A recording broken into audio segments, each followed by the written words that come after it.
Welcome riding buddies. We're out here once again having a look at one of Brad Lewis's bikes. This time we're going to have a look at his 1981 KTM 495. We all know how scary these things are, but Brad's done a lot of work to get it where you can actually ride it without soiling yourself. But before we get too carried away, make sure you subscribe to John's Motorcycle Mania. It's a proven fact that subscribing to John's Motorcycle Mania will give you the ability to hang on to a full-blown 81 KTM 495. So Brad, hello. 1981 is the first year of the 495 legend. Yeah, that's the Rod Bush 123.7 mile an hour. American magazines did that test. Super Hunky always stood by it. He always said, mate, I was there, you know. Yep. We did it. Yeah, and basically they got to the speed. So this is the bike that is the fastest motocross bike in the world. And I remember reading something where they said the only reason we couldn't go faster is because we ran out of room with the rear sprocket and the front sprocket. Basically from there, they had to, if they wanted to go fast, they had to change gearbox ratios, which they weren't going to do that. Well, Rod Bush in the article actually says that he felt that if you put a slightly smaller main in it, it would actually pick up another 2 or 3. Yeah, but they were running a rear sprocket where the chain actually touched the bolt studs or the bolt. It was a casting. Yamaha sprocket they adapted apparently, and then they went out to that salt flats and pegged out the distance and set it up. Yeah. If you want more information on that particular article, look it up. It's all over the internet everywhere. Just Google fastest motocross bike and you'll come across it. 1981, so I come out with this diabolical engine, still piston ported, very short stroke, a piston about that round, shoved in there. Do you know what's the actual specs? 92.25 was your standard bore with a 74mm stroke, which is shared with a 420. Yeah. So 493, I think they came at it, 493 cc's if you do the calculator thingo, 420. So the 79 420 started that whole new crankcases with the 74mm stroke. Yeah. So your old 400s, your vintage 400s up to 79, they had the 76, 77mm stroke. Yeah. Yeah. So they've just blown it way out. Yeah, and then 10mm big bore, so massively over square, much like the modern 454 strokes. Yeah. Much and hits with a hell of a bang at about $4,000 and. Yeah, and that was the problem. The piston ported engine, as you said, come on at $4,000 and just went. And then like a road racer from there, just one big whoop, you know. Yeah. Yeah, and so they would squat the rear suspension down and they didn't turn into turns all that well, and they were just. So we've done a lot of work on this one to make it But having said that, as much work as we've done on this, our actual 81 390 bike will do faster lap times. Yeah. It's just, they were just not, they were absolutely amazing bike.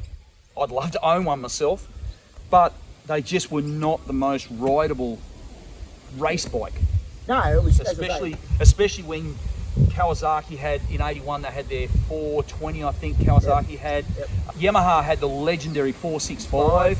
Mako, of course, had the 490 in 81 as well. 440 that became the 490. And the horsepower war was on. That's the answer. The horsepower war was on. This thing is faster than a 490, which you just can't hang on to it. Yeah, which you actually, we know these are faster because your brother Daryl has got a 490, so we've done years and years of back-to-back testing, guys. I can. This is faster, but on the track, that's where the 490 comes. And the Husky 430. Yeah, the 430s. They were quite a nice bike as well. Our efforts were to tame it down, to smooth it out. Hence the big pipe. We did subtle port mods. It's got a Mikuni round slide VM44 that's out to 46.7 with a power jet, and move everything back, get a bit more inlet port length. This was the last year of the twin shock frame, correct, as well. So at least in 82 they worked out. Having said that, the Pro Levers came in 82, as you say. We've actually got 2 race 390s as well. The last one I actually purchased is actually built in 83, still using the last of the twin shock frame. Oh. It's an 83 twin shock 390 enduro bike that we've motocrossized. Oh, okay. Yeah, so they were still using leftovers. Yep, leftover bits. Yep, and it's absolutely cracker. It's probably Daryl's all-time favourite white bike. Yeah. If he's not on a Mako, he's on that one. 1981. Back to this thing, fastest fastest production motorcycle at that time and in history, and basically more or less still is. Still twin shock, big engine, short stroke, big piston, Yep. and a piston ported engine, which is probably the biggest hurdle it had. Really, Flywheel's too light, needs to have that flywheel. yeah. Well, yeah. There's another thing with it. Yep. But this one, as you said, this is one of Daryl's pipes that's on this bike. This is the Big Bertha pipe. He won't get another one, he won't build another one. So the essence is we've taken a bit of the 4,000 RPM mid-range hit, we've got more off the bottom, taken most of that hit away, and then very linear all the way through. So it's It smoothed it out. It makes it a lot more rideable. it's hang-onable now. That's probably the best way of putting it. Yeah. Your normal run-of-the-mill Mazzocchi forks. Yep, we That'll- tweaked them. We've done the damping rod specs and different springs and all that sort of. Yeah. Yeah, so they've been set up the way you guys want them.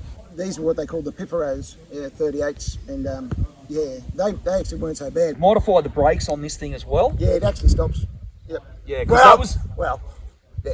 it stops. Yeah, because that was one thing with these. They had all the horsepower. You could get the speed. You're generating a lot of speed at the other end of the chute. Yeah. And then when you got the corner, you couldn't stop. Another thing that was actually pretty bad with these early KTMs in general, shocking clutch. the clutch. They were a horrible clutch. Use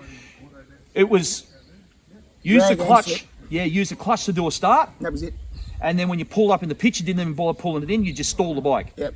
because you couldn't pull the bloody thing in. And they dragged and slipped with the brass plates. So yeah, I do a conversion kit back to fibre plates with new steel pressure plates, and we actually do a modified clutch mechanism as well. So they become lighter. You can take a fair bit of the preload off. They had a lot of preload on them, which made them very stiff to pull in. Yeah, that's nowhere near as Stiff, heavy. yeah. It's still a 4-finger clutch, but I remember the standard ones like actually. The 125's back to one finger. Yeah, but like these in standard trim, it was just Oh, 2 hands. yeah, pretty much. That is actually usable. You can start this thing and click it into gear and it'll sit there. It won't, Yeah. won't walk off down the road. Yeah, Now, no. For a 495, No, you go click and you're automatically heading on down the straight. yeah, it's moving. Yeah, Whether so- you're on it or not, it's moving. Yeah. No matter what you say to it, nah, I'm gone. Yeah, it's moving. Yeah. So we've got a working clutch. We've got an engine that you can actually use. Yep. You've got a really cool pipe. Don't worry about what it does. That's part of the engine Package. package, but it's a really cool pipe. But yeah, probably don't send Brad an email about wanting one of those won't because get one. you won't get one. He won't do another one. Forks, Mazzocchi forks were great. These work really well. Yes.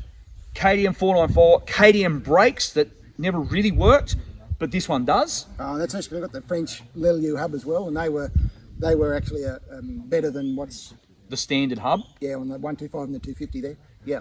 Yeah. So overall, you've still kept the 81 Theme. bike, yeah, but you've made it where Massaged it's it. a rideable, Package. competitive Yep. bike. Having said that, the 390 twin shock bike It still actually goes still better. faster. It's not fast in a straight line. It'll run with your Mako and your Husky 430, where this thing will leave Just them. leave them. But the 390 will do consistently faster lap time. Yeah, just still even a little bit more easy to ride. Yep. Nah, beautiful bike. Yep. If you want to, have a bit of a blast through the gears and clear the cobwebs, yep, here's your money right there.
Okay, so that's been a look at Brad Lewis's 1981 KTM 495. Legendary bike, absolutely legendary. This one has been set up where it's actually not scare the pants off you. You can actually ride it. Make sure you have subscribed to John's Motorcycle Mania. Thank you, Bradbury, for your information and letting us have a look at your 495. One of the creatures. One of the creatures. We've got more to come yet. Thanks for watching, and we will catch you next time. Cheers.